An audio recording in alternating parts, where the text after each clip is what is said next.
नमस्कार साथियों, welcome back to our channel English by Puneet Jain. और हमने जो सीरीज शुरू की बेसिक बेसिक, तो बेसिक बेसिक में पिछली क्लास में जो फर्स्ट क्लास हुई थी उसमें मैंने is are am was were और हेल्पिंग वर्ब बताई थी। आज बेसिक बेसिक और पार्ट 2 वेरी बेसिक, उसमें भी एक अच्छी बात करूंगा। Is are am, was were, has have, had तो ठीक है, सबके साथ कॉमन ही आता है, जहाँ हेड आएगा हेड ही आएगा, डीडी आएगा। पर मैं जो बात करूंगा इज आर एम में, इज कहाँ आएगा, आर कहाँ आएगा, एम कहाँ आएगा। वाज वर में वाज कहाँ आएगा, वर कहाँ आएगा। और हैज में बहुत गलतियां करते हैं लोग, जानते हुए भी एक्टिव पैसिव के क्वेश्चन आ जाते हैं उसमें गलती कर जाते हैं। हैज कहाँ आएगा, हैव कहाँ आएगा। और साथ ही साथ में बात करूंगा विल और शैल की, क्योंकि डिड और हेड, तो अगर डिड आना है तो सभी सब्जेक्ट के साथ डिड ही आना है, और हेड वो भी मैं आपको बता दूंगा। तो हम अपना काम शुरू करते हैं, चलिए। तो सबसे पहली जो हम तुलना करेंगे वो हम करेंगे इज, आर और एम। ये बड़ी इंपॉर्टेंट चीज है, आपको बड़ा आसान लग सकता है, पर जब सब्जेक्ट वर्ब एग्रीमेंट भी हम आगे देखेंगे तो उसमें हमको कहा जाता है सिंगुलर के साथ ये लगाओ, प्लूरल के साथ ये लगाओ। यहाँ पर हमको बेसिक पहले समझना होगा कि इस कहाँ आता है, आर कहाँ आता है, एम कहाँ आता है। फिर बाद में सब्जेक्ट और एग्रीमेंट में डिटेलिंग होगी कि भाई ये तो सिंगुलर था, हम प्लूरल समझ बैठे, प्लूरल को सिंगुलर समझ बैठे, क्या था और क्या समझ बैठे। चलिए, बहुत सिंपल सी बात है। इज आर एम जिन्होंने पढ़ा है उनके लिए बिल्कुल ही आसान है, पर ठीक है, हम वेरी बेसिक की बात कर रहे हैं। तो जब हम इज आर एम की तुलना करें तो आई के साथ क्या आता है, एम आता है, बिल्कुल आएगा। ही, शी, इट सिंगुलर के साथ हमेशा इज आएगा, ठीक है। सिंगुलर का मतलब एक वचन, तो आई के साथ एम, ही शीट सिंगुलर के साथ is, you, we, they plural के साथ आर आएगा। क्लियर। तो छोटी छोटी बातों से आगे बढ़ते हैं। अगर हम इज आर एम की तुलना करें तो आई के साथ एम आएगा, ही शीट सिंगुलर के साथ इज आएगा, यू वी दे प्लूरल के साथ आर आएगा। Clear. I am a nice person, you are a nice person, तो यू के साथ आर आया। वी आर नाइस पीपल, हम बहुत अच्छे अच्छे लोग हैं, ठीक है। तो आई के साथ एम, ही शीट सिंगुलर, अगर ही और शी की बात है, he is a nice person, ठीक है। तो जहां पर भी देखें आई के साथ एम, ही शीट सिंगुलर के साथ is, you we they plural के साथ आर। अब मैं आगे की बात करता हूँ हैज और हैव, इसमें ज्यादा गलतियां होती है।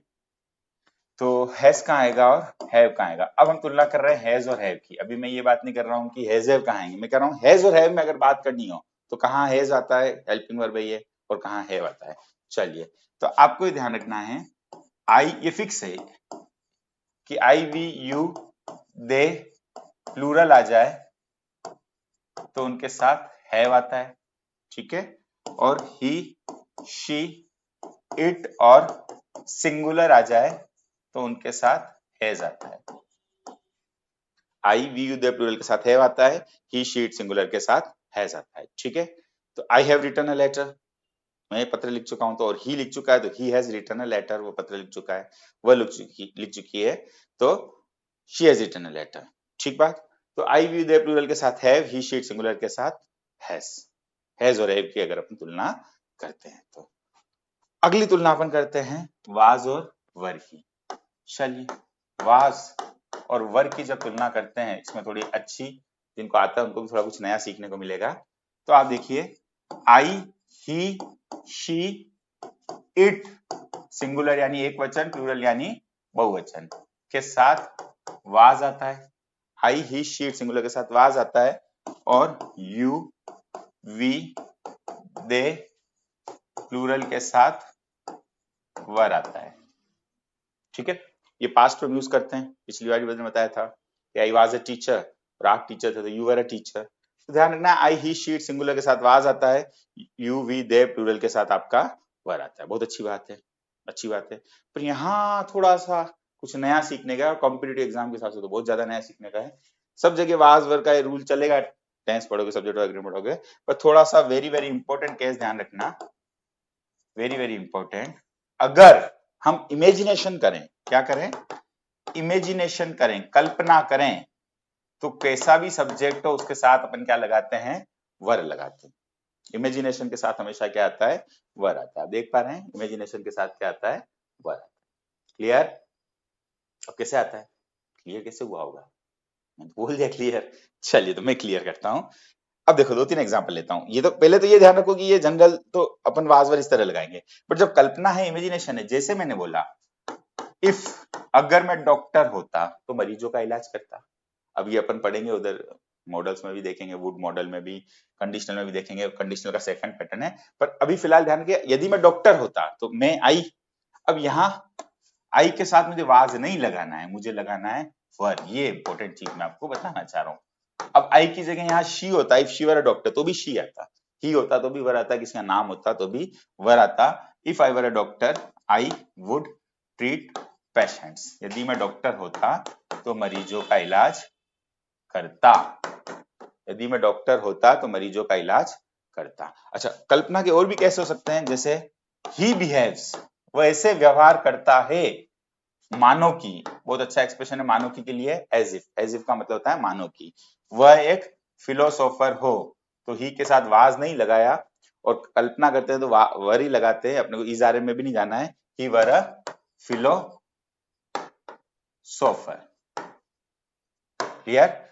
ही behaves as if he were a philosopher, वह ऐसे व्यवहार करता है मानो कि वह फिलोसोफर हो। अगर यू होता तो वैसे भी वर लगाते, दे होता तो आप वैसे ही वर लगा रहे हो, पर यहाँ आई के साथ भी वर है, ही के साथ भी आपका क्या है, वर है। काश वह यहाँ होता, काश वह यहाँ होता, आई विश, मैं विश करता हूं, ही वर हियर। तो यहां पर भी देखो मैंने क्या लगाया वर लगाया। तो वाज और वर में दोनों चीज ध्यान रखो। जनरल 99% कंसेप्ट लगता है पर जब इमेजिनेशन की बात आ जाए, कल्पना की बात आ जाए, तो आप ध्यान रखो कि ऐसे केसेस में अपने को क्या लगाना होता है, सभी जगह वर लगाना होता है। अलग अलग टॉपिक में आप 8-10 बार देखेंगे, अगर आप जहां पर भी किताब में क्वेश्चन सोल्व करेंगे तो इस तरीके के इंपॉर्टेंट प्रश्न आएंगे। चलिए अब बात करते हैं किसकी, डिड और हेड की। तो डिड जो आता है उसमें आपको टेंशन नहीं लेनी, अगर डिड लगाना है तो आई के साथ भी डिड आएगा, ही के साथ भी डिड आएगा, शी के साथ भी डिड आएगा। जैसे वह वहां नहीं गया था, he did not go, she did not go, they did not go. और हेड लगाना है, I had not gone, they had not gone. तो मैं थोड़ा सा सिंपली लिख देता हूं, अगर डिड लगाना है तो सभी सब्जेक्ट के साथ डिड ही लगाना है, और हेड लगाना है तो आई को ही में या ही को शी या दे, प्लूरल सिंगुलर कोई फर्क नहीं पड़ेगा, जो आएगा वही आएगा। क्लियर? चलिए, तो मैंने आपके सामने बात की इज आर एम की, वाज वर का अच्छा केस बताया, हेजेव की बात की। हेजेव में बहुत गलतियां कर जाते हैं हम लोग, ध्यान रखना बड़ा इंपॉर्टेंट है। और डिड और हेड में अपने को ये सोचना नहीं होता है। अब दो बातें और करता हूँ, डू और डस की, उसमें बहुत गलतियां होती है, उसमें हम लाइफ टाइम गलतियां करते रहते हैं ना। तो आप ये देखिए, बिल्कुल इंपॉर्टेंट ध्यान रखिए। अच्छा, डू और डस आमतौर पे जब नेगेटिव या इंट्रोगेटिव केस होता है, प्रश्नवाचक या नकारात्मक तब आते हैं। तो I we you they plural के साथ आपका आएगा डू, और अगर नेगेटिव में है तो डोंट। सबसे विजिबल है, चलो मैं इसको ले लेता हूं। तो I we you they plural के साथ आपका आ जाएगा डू नॉट। मतलब कुल मिला के अगर डू और डस में से लगाना है तो आई वी के साथ डू आएगा। और यही केस जब ऐसा होता, ही शी इट या सिंगुलर, तो आपका क्या केस होता, डज नॉट। मैं आपके सामने एग्जांपल लेता हूं, मैं नहीं जानता तो आई डोंट नो, आप नहीं जानते तो यू डोंट नो, बट वह नहीं जानती, she does not know, he does not know, he doesn't know. वो डज नॉट बोलो या डजंट बोलो एक ही बात है, पर ही शी सिंगुलर के साथ आपका क्या आएगा डज आएगा, आई यू दे प्लूरल के साथ आपका डू आएगा। ठीक है? अच्छा, इट का भी एग्जांपल लेता हूं। अपन बोलते हैं इस बात से कोई फर्क नहीं पड़ता है, तो it doesn't matter, it doesn't matter. मेरे हिसाब से क्लियर है? डू और डज का ध्यान रखिए। तो इज आर एम का सीखा, वाज वर का सीखा। अब ये कहाँ यूज आते हो तो हम टेस्ट में अलग से पढ़ते हैं, पर यहाँ मैं आपको सिर्फ ये बताना चाह रहा हूँ, इज आर एम का कंपेरिजन, वाज वर का कंपेरिजन, हैज हैव का कंपेरिजन, और डिड हेड का तो कोई करने की जरूरत ही नहीं है। मतलब डिड जहाँ आएगा डिड ही आएगा सभी सब्जेक्ट के साथ, हेड जहाँ होगा वहां सभी सब्जेक्ट के साथ हेड ही आएगा। अब यहाँ जो अलग सी बात हुई वो हुई कि आपका डज और डू की बात हुई। अब एक बात और करते हैं, विल और शैल की। क्लियर? अब विल और शैल की जब बात करें तो जब टेंस के अकॉर्डिंग देखते हैं तो क्या होता है, और मॉडल्स के अकॉर्डिंग देखते हैं तो क्या होता है। तो इन जनरल आई और वी के साथ शेल आता है, और बाकी सब के साथ क्या आता है, विल आता है। और ये मैं बात कर रहा हूं रिटन इंग्लिश की, कॉम्पिटिटिव इंग्लिश की। अगर स्पोकन की बात करें तो आपको कोई तनाव लेने की जरूरत नहीं है, आजकल जनरल जो ट्रेंड है सभी सब्जेक्ट के साथ क्या आ जाता है, विल आ जाता है। ठीक है, तो स्पोकन में सभी सब्जेक्ट के साथ विल आ जाता है। पर यहाँ जैसे मैं बोलूं, मैं कल आपको पढ़ाऊंगा I shall teach you tomorrow. I shall teach, मैं वो सिंपल कंसेप्ट बता रहा हूँ, I shall teach you tomorrow. और आप मुझे कल पढ़ाओगे तो यू आ गया तो you will teach me tomorrow. तो आई वी के साथ शेल, बाकी सबके साथ विल। क्लियर? आई वी के साथ शेल और बाकी सबके साथ विल आता है। ध्यान रखना है, ये चारों टॉपिक में काम आता है, modal, tense, active passive, direct, indirect. और अगर मॉडल के मुताबिक देखें, रिटन इंग्लिश की बात कर रहा हूं, टेंस की बात की मैंने और बोला आई वी के साथ शेल और बाकी सबके साथ विल। और मॉडल के मुताबिक देखें तो रूल जस्ट रिवर्स हो जाता है। अब आपको ध्यान रखना है, विल जो आएगा वो किसके साथ आएगा, आई और वी के साथ, और बाकी सबके साथ आपका क्या आ जाएगा, शेल आ जाएगा।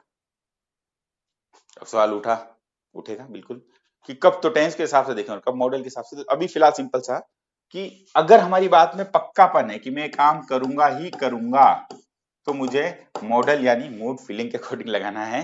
तो आई वी के साथ मुझे रिवर्स कर देना है रूल। मैं आपको पढ़ाऊंगा I shall teach you tomorrow, और पढ़ाऊंगा ही पढ़ाऊंगा, डेफिनेटली, सर्टेनली, श्योरली। तो आई वी के साथ मुझे क्या लेना है, शेल की बजाय क्या लेना है, विल लेना है। रूल को जस्ट क्या कर देना है, रिवर्स कर देना। क्लियर?